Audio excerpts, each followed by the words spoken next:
Everyone, आज मला काही कॉस्मेटिकचं सामान घ्यायचं होतं. त्यासाठी मी शॉपमध्ये पोचले. ते सामान घेऊन आज किराणाही भरायचा होता. त्यासाठी डीमार्टला जाणार होतो. त्या अगोदर जे ब्रेसलेट मी शिवायसाठी घेतलं होतं त्याचा कलर जायला लागला. त्यामुळे चंदूकाकाच्या शॉपमध्ये पोचून ते चेंज करून आणलं. नंतर डीमार्टमध्ये पोचलो.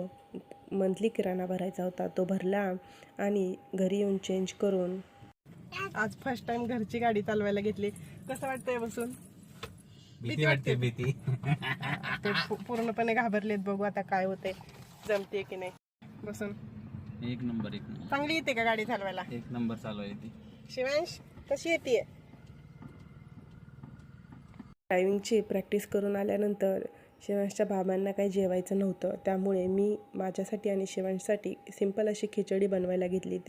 तोपर्यंत ते शिवांशला खाली घेऊन गेले. असा होता आजचा दिवस. चलो बाय.